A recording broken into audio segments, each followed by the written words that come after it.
Assalamualaikum warahmatullahi wabarakatuh. Alhamdulillahi rabbil alamin wa bihi nasta'inu ala umurid dunya waddin. Assalatu wassalamu ala asyrafil anbiya'i wal mursalin wa ala alihi wa sahbihi wa man tabi'ahum bi ihsanin ila yaumiddin. Asyhadu an la ilaha illallah wahdahu la syarikalah wa asyhadu anna Muhammadan abduhu wa rasuluh. Allahumma arinal haqqa haqqa warzuqna ittiba'ah wa arinal batila batila warzuqna ijtinabah. Ya Rabbana ighfir yassir iftah wahdina qarrib wa alif bainana ya Rabbana. Allahumma arhamna bil Qur'an wa 'allimna at-ta'wil wa faqihna fid din. Warzuqna fahman wa amalan wa maghfiratan wa ridhan wa thawaban wa jannatan wa ru'yatan amin. Wa qala Rasulullah sallallahu alaihi wa ala alihi wa sahbihi wa sallam, man aradallahu bihi khairan yufaqihu fid din. Nawaitu ta'aluma wa ta'lim wa jitinabal ma'asi fardan lillahi ta'ala. A'udzu bikalimatillahi tammati min syarri ma khalaq.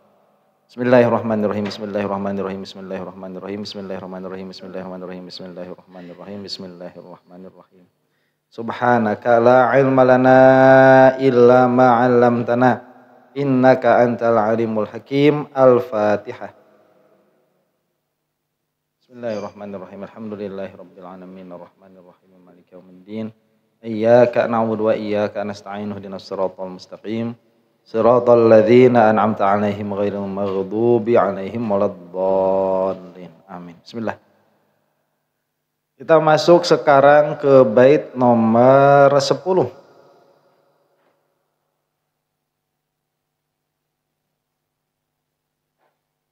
Bait nomor 10. Wa jaizun bi fadlihi wa 'adlihi tarkun li kulli mumkinin ka fi'lihi. Wa jaizun, dan boleh bi fadlihi, dengan fadlnya Allah, wa adlihi, dan dengan adilnya Allah. Apa yang boleh itu? Tarkun, meninggalkan, li kulli mumkinin, bagi setiap perkara yang mungkin, ka fi'lihi, demikian juga boleh untuk membuat semua perkara yang mungkin. Ini masuk ke dalam perkara-perkara yang jaiz bagi Allah. Jadi sebelum kita masuk ke dalam perkara yang jaiz bagi Allah, maka kita harus memahami dulu apa itu jaiz.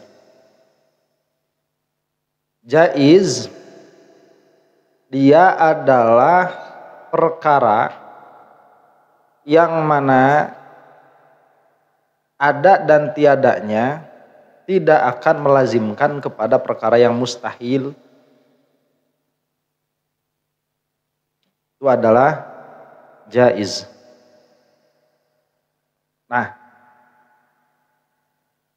karena akal kita ini dia bisa melihat kepada perkara yang wajib, mustahil, dan jaiz. Kemudian di dalam perkara akal juga bisa melihat kepada perkara yang ada dan kepada perkara yang tidak ada. Nah, ini nanti akan berputar pada permasalahan yang ada dan yang tiada. Tapi yang ada dan tiadanya ini masuk ke dalam kategori mumkinul wujud. Bukan masuk pada kategori wajibul wujud atau mustahilul wujud. Nah, ini di dalam menghukumi sesuatu ini mungkin, kita tidak boleh memasukkan variabel yang lain dulu. Contoh misalkan memasukkan orang mukmin ke dalam neraka, atau melanggengkan orang mukmin di dalam neraka. Nah, melanggengkan orang mukmin di dalam neraka, kita sekarang tahu bahwa itu tidak akan diperbuat oleh Allah. Karena orang mukmin itu pasti tidak akan kekal di dalam neraka. Karena kita sudah tahu itu dari para ulama, yang mana mereka itu mengambil kesimpulan dari Rasulullah Shallallahu Alaihi Wasallam. Nah, cuman sebelum kita melihat kepada perkataan para ulama atau perkataan Rasulullah Shallallahu Alaihi Wasallam ini, melanggengkan orang mukmin di dalam neraka itu tidak menjadi mustahil pada dirinya. Karena keadaan kafir, keadaan mukmin pada akal sama saja. Mau kafir masuk surga, ya akal melihatnya nggak ada masalah. Mau mukmin masuk neraka juga, akal melihatnya tidak ada masalah. Nah, cuma nanti yang diperbuat oleh Allah itu salah satu dari dua kemungkinan itu. Nah, maka bisa saja Allah itu meninggalkannya dalam pengertian meninggalkan, melanggengkan orang mukmin di dalam neraka, atau mengerjakannya dalam pengertian mengerjakan, melanggengkan orang mukmin di dalam neraka. Itu bisa saja. Nah, cuman yang terjadi hanya salah satu. Cuman ke dalam bisa atau boleh mengerjakan dan meninggalkannya sama dari Allah Subhanahu wa taala. Bagaimana maksud dari nazm ini? Ay yajibu ala kulli mukallafin ay ya'taqida anna Allah taala yajuzu ay yakhluqal khaira wasyarra, yaitu wajib atas setiap mukallaf untuk mengiktikadi bahwa Allah Subhanahu wa taala itu boleh atasnya untuk menciptakan kebaikan dan keburukan. Wa yajuzu ay yakhluqal islama fi zaidin wal kufra fi amrin, dan boleh juga untuk menciptakan Islam pada diri Zaid dan kekafiran pada diri Amr. Wal ilma fi ahadihima wal jahla fil akhar, dan menciptakan ilmu pada salah satu di antara keduanya dan menciptakan kebodohan pada yang lain. Nah, itu contoh perkara yang mungkin. Jadi tidak ada obligation, tidak ada keharusan bagi Allah untuk menjadikan Zaid muslim misalkan, tidak ada. Nanti itu ala wafqi iradatihi, sesuai dengan iradahnya Allah Subhanahu wa taala. Wa itsabatuhu ta'ala lil muti'i fadlun minhu wa iqabuhu lil 'asi 'adlun minhu. Dan pemberian pahala dari Allah Subhanahu wa taala bagi orang yang taat itu keutamaan dari Allah, dan siksaan dari Allah kepada orang-orang yang bermaksiat itu adalah keadilan dari Allah. Maksudnya bahasa ini apa? Tidak ada perkara yang harus bagi Allah. Allah sudah memilih demikian. Adil itu kan menetapkan sesuatu pada proporsinya. Ya. Kalau orang yang maksiat dikasih siksa itu memang sudah proporsional tuh. Makanya disebut bi'adlihi, yang mana Allah itu memilih adil bagi orang yang bermaksiat. Makanya seseorang ini tidak akan disiksa melebihi kadar maksiatnya. Kalau misalkan kadar maksiatnya itu 100, maka disiksanya 100. Itu pun kalau Allah menghendaki untuk menyiksa. Nah, kalau kebaikan itu dengan adilnya Allah, maka orang yang berbuat 10 kebaikan tidak akan dikasih 100 pahalanya, tetap aja 10. Kalau kebaikan itu dengan adilnya Allah, maka Allah memilih fadlnya bagi kebaikan. Makanya kebaikan mah dengan 10 kali lipat dan sampai tidak terhingga.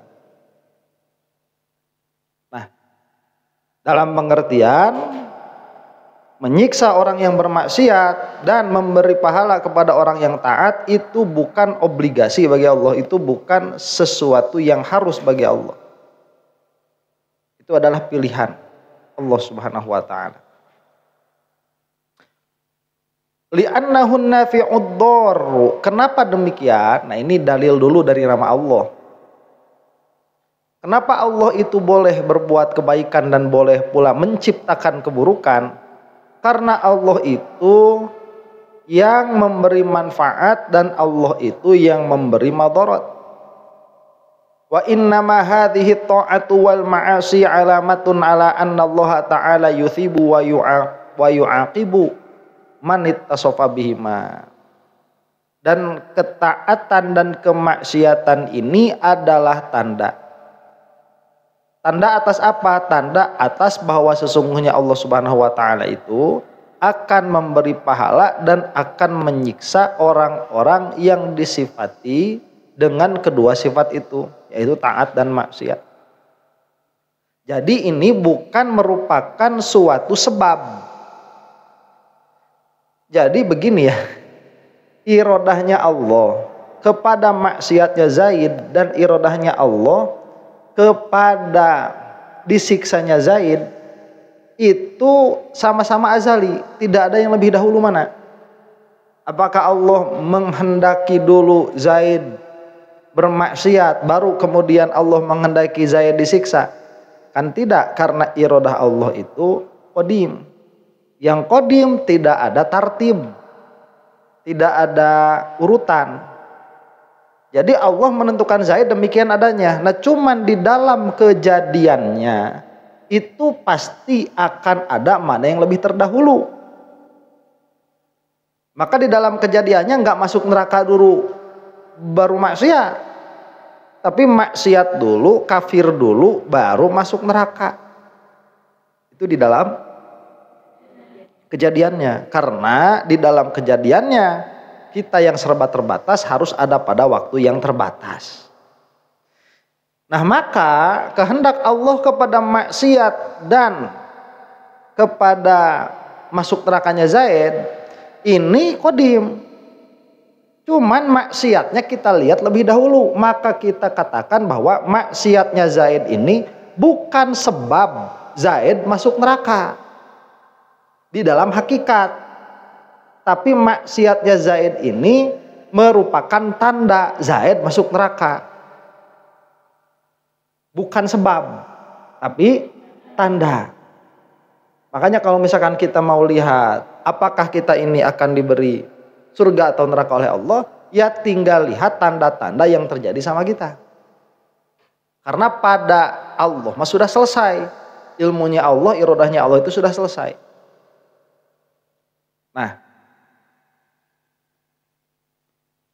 faman aroda sa'adatahu waffaqahu li ta'atih wa man aroda syaqawatahu khalaqa fihil maksiyata. Maka barang siapa yang Allah menghendaki keberuntungannya, maka Allah memberikan kepada orang itu taufik untuk mengerjakan ketaatan. Dan barang siapa yang Allah menghendaki kebinasaannya, maka Allah menciptakan di dalam diri orang itu maksiat kepada Allah. Nah,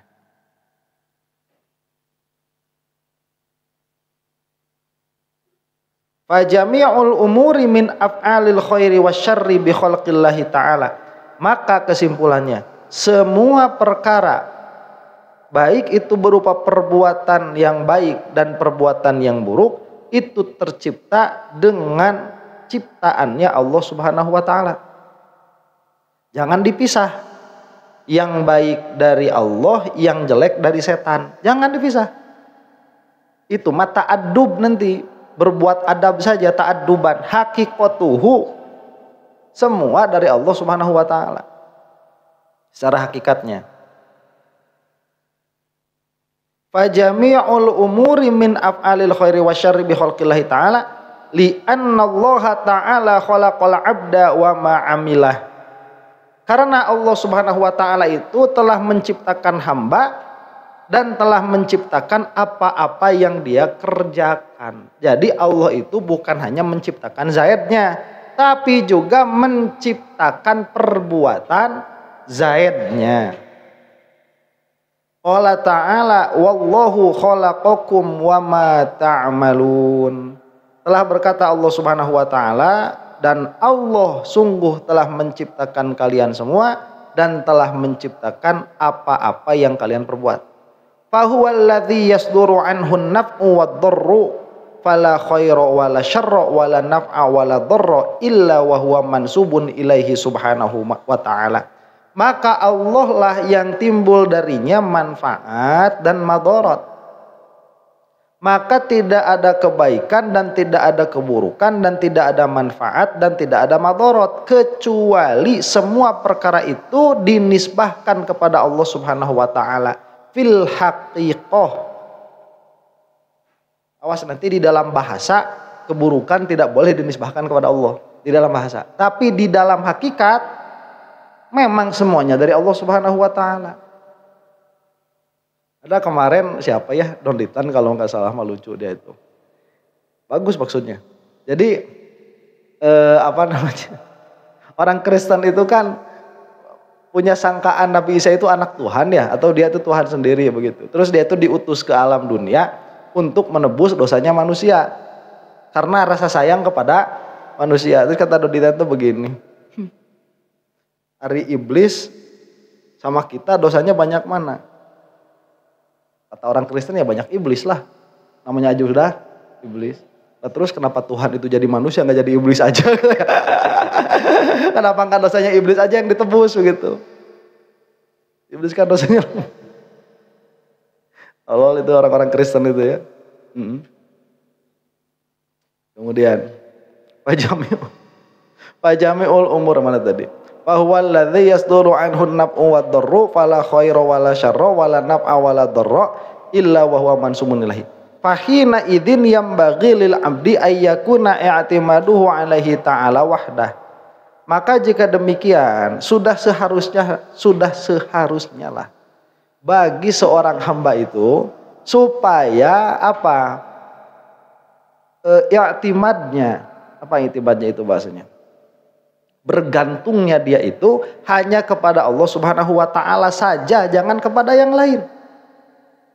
Nah, di dalam syarah Muqaddimat saya ingat nih kemarin kita itu kan di dalam syarah Muqaddimat ada yang namanya syirik tuh macam-macam syirik.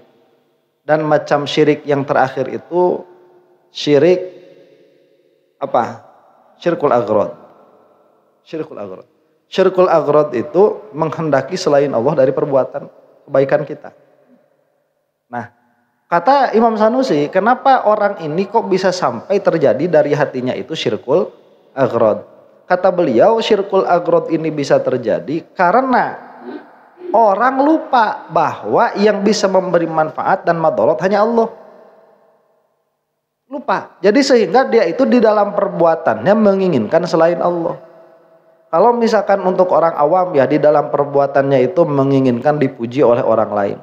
Nah kalau Allah tidak menghendaki orang ini memuji kepada orang ini, dia nggak bakalan dapat pujian. Jadi untuk apa menginginkan pujian dari orang lain kalau pujian dari orang lain belum tentu didapatkan?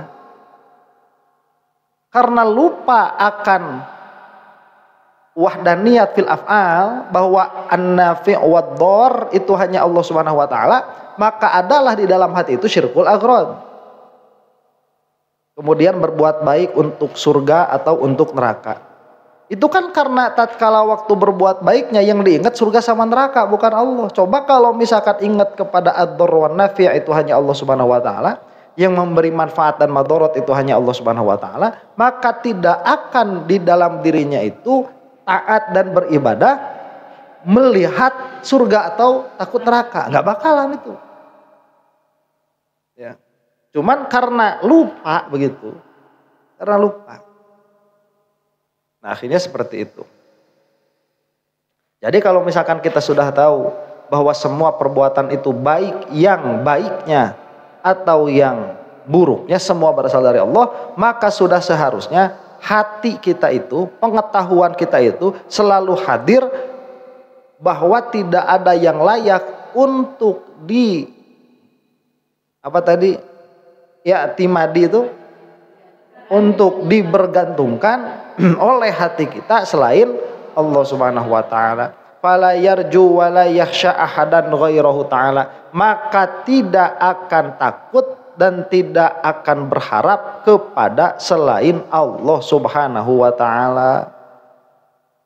Ngapain berharap sama makhluk kalau makhluk itu tidak bisa memberi manfaat? Untuk apa takut sama musuh kalau musuh itu tidak bisa memberi madarat? Nah itu auliaullah mah hadir terus tuh perkara itu. Makanya tidak ada takut, tidak ada harap kecuali hanya kepada Allah. Wa hukiya an sayyidina Musa alaihi wa ala nabiyina afdhalus salati wassalam annahu syaka alimasan sinnihi ilallahi ta'ala faqala. Dihikayatkan dari Sayyidina Musa ala nabiyina wa alaihi salam bahwa beliau itu, Nabi Musa itu mengadukan sakit giginya beliau kepada Allah Subhanahu wa taala. Faqala maka berfirmanlah Allah, khudzil hashishatal fulaniyata. Ambillah olehmu itu rumput anu, wadu'ha ala sinnik, dan simpanlah atau letakkanlah rumput itu atau tumbuhan itu di atas gigimu yang sakit. Fasakanal waja'u fil hal, maka seketika itu juga rasa sakitnya itu hilang. Nah, kisah ini ya, Nabi Musa kan sakit gigi, terus ngadu sama Allah. Sama Allah disuruh ngambil rerumputan buat disimpan di atas giginya. Ini adalah tanda bahwa atau pelajaran bagi kita bahwa Allah Subhanahu wa taala tatkala akan menciptakan sesuatu atau melenyapkan sesuatu itu selalu pakai sunnah, selalu pakai asbab. Dan asbab ini jangan sampai dilepaskan dari Allah Subhanahu wa taala. Kan sebetulnya Nabi Musa bisa gini aja, ya Allah saya sakit gigi, kata Allah oke saya sembuhkan. Langsung aja sembuhkan bisa. Enggak, memang Allah itu Subhanahu wa taala tatkala berkehendak untuk menciptakan atau menghilangkan sesuatu itu pasti memakai asbab. Pasti memakai asbab. Tidak begitu saja. Ini saya kemarin ya lihat dengar nih ada fisikawan ya si BPS itu, terus sama satu orang lagi siapa namanya nggak tahu. Ini kan kayak ilmuwan modern itu suka mengkait-kaitkan Isra Mi'raj, itu suka dikaitkan dengan quantum physics, suka dikaitkan dengan teori relativitas waktu, kemudian suka dikaitkan dengan kecepatan cahaya. Nah kata dia itu sebetulnya mukjizat ini tidak usah dicocokologi dengan sains. Ya, karena Tuhan itu tidak terikat dengan hukum alam. Jadi kalau misalkan Allah itu hendak memindahkan Rasulullah SAW dari Mekah ke Masjidil Aqsa ke Palestina, itu nggak usah kita ngobrol-ngobrol pakai teori relativitas atau kecepatan cahaya, ya Allah tinggal pindahkan.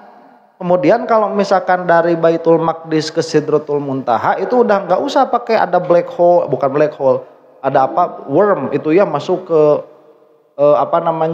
ya kayak lubang waktu lah begitu, masuk ke situ nanti tiba di sana. Nggak usah, ya Allah kalau mau pindahkan ya tinggal pindahkan, nggak usah cocokologi.